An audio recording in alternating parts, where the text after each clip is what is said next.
पूर्ण परिचय काय आहे? माझं नाव साक्षी प्रकाश पुणकर. आणि कुठल्या पार्टीकडनं तुम्ही उभे आहात? आम्ही शिवसेनागड प्रभाग क्रमांक कुठला आहे? 4.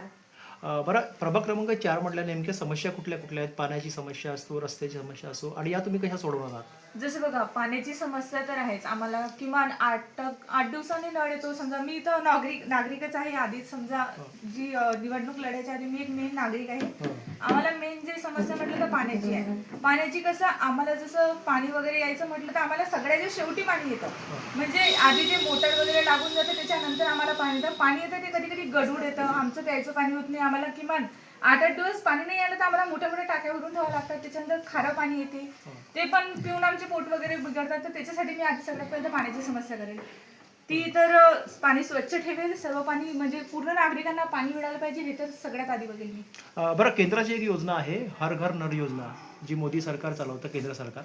आणि त्या अंतर्गत आरो वॉटर जे आहे हे प्रत्येक प्रभागामध्ये आणि प्रत्येक नागरिकांना आरोचं पाणी, शुद्ध पाणी द्यावं, अशी ती योजना आहे. त्या संदर्भात तुम्ही कुठला प्रयत्न करणार आहात?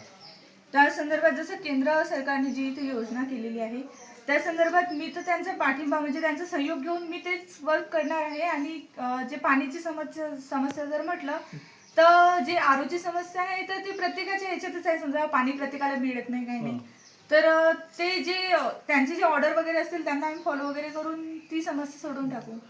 बरं, इथे नाल्याचा प्रश्न आणि घनकचऱ्याचा जो प्रश्न आहे प्रभाग क्रमांकामध्ये तुमच्या प्रभागातला, हे महत्त्वाचे प्रश्न आहेत. त्यामुळे हे प्रश्न जे आहेत तुम्ही कसे सोडवणार आहात? जसं बघा, घनकचरा जर म्हटलं तर आमच्याकडे किमान आधी आम्हाला सांगण्यात येते की तुमच्याकडे गाडी 2 दिवसांनी येणार, 3 दिवसांनी येणार, पण आम्हाला गाडी येते 5 दिवसांनी. तर आमचं कसं आहे, समजा जर मी जर निवडून आले तर मला गाडी रोज लागेल. गाडी मी रोज करेल, कारण घनकचरा एका घरामध्ये 2 जण जर राहत असेल तर किमान थोडा थोडा कचरा निघतो. पण जर जॉईंट फॅमिली म्हटलं तर डस्टबिन निघतात. तो कचरा कोण कुठे टाकणार? तर त्यासाठी दररोज मी कचऱ्याची गाडी लावेल अशी व्यवस्था करेल. बरं, या प्रभागामध्ये मोठं ग्राउंड नाही आहे, म्हणजे सिनियर सिटीजन्स असो, महिला असो, त्यांच्यासाठी संध्याकाळी फिरायसाठी किंवा सकाळी जॉगिंगसाठी एखादी चांगलं गार्डन नाही आहे. त्या दृष्टिकोनातून तुम्ही तुम्हाला जर संधी दिली तर तुम्ही हा प्रश्न कसा मार्गी लावणार? जसं बघा, आमच्या इथं हा जो रोड जातो इथं मेन साईडला प्लॉट वगैरे पडलेला आहे. तिथं आधी बोलणं वगैरे झालेलं आहे की तिथं ग्राउंड वगैरे होणार, तर त्यांचा सहयोग घेऊन मी त्यांच्या जागेमध्ये ग्राउंड वगैरे बनवून घेऊ शकते. समजा जर महिलांना फिरायला जागा वगैरे, तिथं सगळ्या लाईन वगैरे ओके आहे, नाली वगैरे टाकून पूर्ण ओके करून तिथं होऊ शकतो गार्डन वगैरे, लेकरांना खेळायची सुविधा तिथं करू शकतो. बरं, तुमच्या प्रभागामध्ये जे आहे प्रशासन नसल्यामुळे घरकुलचे जे बराच जो भाग आहे तो स्लम एरियामधला आहे, झोपडपट्टीतला आहे बरा काही भाग. आणि तिथे घरकुलचे जे लाभार्थी आहेत, इथे लोकप्रतिनिधी नसल्यामुळे 4-5 वर्षापासून सरकार नसल्यामुळे स्थानिक पातळ्यांवरती घरकुलचे जे प्रश्न आहेत, रमाई आवास योजना आहे, प्रधानमंत्री आवास योजना आहे, हे सगळे जे लाभार्थी आहेत ते वंचित आहेत. तुम्ही महानगरपालिकेमध्ये जर तुम्हाला संधी दिली तर तुम्ही हा प्रश्न कसा सोडवणार? जसं बघा, आता निवडणूक चालू आहे. निवडणुकीसाठी आपण वोट मागायला प्रत्येकाच्या घरी जातो. तसं ही जर निवडणूक झाली आणि मी जर निवडून आले तर जसे मी निवडणूक घेण्यासाठी समजा प्रत्येकाच्या घरी वोट मागायला गेले, तसेच मी प्रत्येक प्रभागामध्ये, प्रत्येक वार्डामध्ये, प्रत्येक गल्लीमध्ये पुन्हा माझा मोर्चा काढेल. ज्या ज्या गल्लीमध्ये समस्या आहेत त्या पूर्ण समस्यांचे निवारण करेल. कुणाला काय मिळालं, कुणाला काय नाही मिळालं, कुणाला कशाचा लाभ मिळाला, कुणाला कशाचा लाभ नाही मिळाला, त्याचं पूर्ण मी निवारण करेल. बरं, असं म्हटलं जातं की इथे पावसाचं जे पाणी आहे ते अनेक प्रभागामध्ये, अनेक घरामध्ये लोकांच्या जातं पावसाळ्यामध्ये, आणि त्यामुळे आरोग्याच्या ज्या आहेत त्या समस्या निर्माण होतात. आणि बऱ्याच घरामध्ये दुर्गंधी आणि हे सगळं स्वच्छता जी आहे, अस्वच्छता हे निर्माण होते. प्रामुख्याने हा मुद्दा तुम्ही कसा मार्गी लावणार? जसं सांडपाणी म्हटलं तर सांडपाणी आपलं प्रत्येक नालीमधून जाते. जर आपलं गटारच स्वच्छ नसेल तर सांडपाण्याची सोय ठेवून काही फायदा नाही. जर प्रत्येक वेळेस आपलं गटार साफ केलं तरच आपल्या घरातील सांडपाणी बाहेर जाणार. त्याच्यामुळे जे वरचं पाणी येणार त्याच्यामुळे दुर्गंधी नाही येणार. गटार साफ असल्या, नाली व्यवस्थित राहणार, तर ही समस्या निर्माण होऊ शकत नाही. बरोबर. बरं, असं म्हटलं जातं की गटार योजनेसाठी साधारण 300 करोड रुपये अकोल्यासाठी आले होते, परंतु ते कुठेही दिसत नाही आणि गटार योजना जी आहे ती जशी तशीच आहे. हा प्रश्न तुम्ही प्रामुख्याने कसा मार्गी लावणार? तर हे बघा, जे तुम्ही म्हणत आहे 300 करोड रुपये आले होते, आता मी एक निवडणूक लढायच्या आधी सामान्य नागरिकच होते, याचा मला काही माहिती नाही. जसं गव्हर्नमेंट सर्वंट म्हटलं तर मी पण जॉबसाठी इकडे तिकडे भटकत होते. त्या पैशाचा आणि माझा काही संबंधच नाही असं जरी म्हटलं चालेल. मी एक नॉर्मल मनुष्य असं जरी म्हटलं तरी चालेल. आता क्वेश्चन काय तुमचा? तो 300 करोड जे आहेत त्याचं नियोजन जर म्हटलं तर ते पैसा आपल्यापर्यंत आला तर तो पैसा नागरिकापर्यंत आपण कसा पोहोचायचा याची विल्हेवाट लावणार. बरोबर. बरं, टॅक्स पेअर जे आहेत, नागरिक जे आहेत टॅक्स देतात, आणि टॅक्स देतात त्या मानाने त्यांना सुविधा मिळत नाही.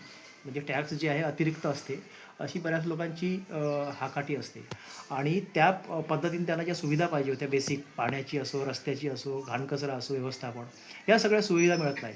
तुम्हाला असं वाटतं का की तुम्हाला जर संधी दिली तर टॅक्स संदर्भामध्ये तुम्ही काही नियोजन करणार? टॅक्स जी भरमसाठ टॅक्स नियोजन केलं जाते त्या संदर्भात? हे बघा, जर टॅक्सचं जर म्हटलं तर टॅक्सच्या विरोधात मी पण आहे. मला पण टॅक्स वगैरे काही आवडत नाही. कारण जसं जमीन वगैरे घेतो आपण, हां. तर आपणच पैसा देतो, आपणच प्लॉट विक्री घेतो. जसं आपला 1 गुंठा असला, 1 गुंठ्याच्या दरम्यान आपण पैसे देतो त्याला, तोच आपण विकत घेतो. त्यानंतर आपण जी सुविधा, आपण त्याच्यावर घर उभारतो, पाया त्याचा मजबूत करतो, त्याच्यानंतर पूर्ण त्या घराची योजना काय ती आपण करतो आणि तोच टॅक्स आपण सरकारला देतो. म्हणजे जी जागा आपण बांधतो, जी जागा विकत घेतो, त्याच जागेचा पैसा आपण सरकारला देतो. त्यामुळे काय म्हणतात की ही जागा आपली सरकारची आहे, आपली नाही आहे. बरोबर. पण ते आपल्याला जमीन विकत घ्यावं लागू राहिली, आपल्याला टॅक्स द्यावा लागू राहिला. तर जसं सामान्यपणे जो टॅक्स आहे तो मी टॅक्स कमी करेल. टॅक्स तर सरकार घेते आधीपासून, त्याच्यात मी तर काही बोलू शकत नाही. कारण टॅक्स ही आपली वाढीव टॅक्स बद्दल बोलतोय की जे वाढीव टॅक्स कमी करू शकतो.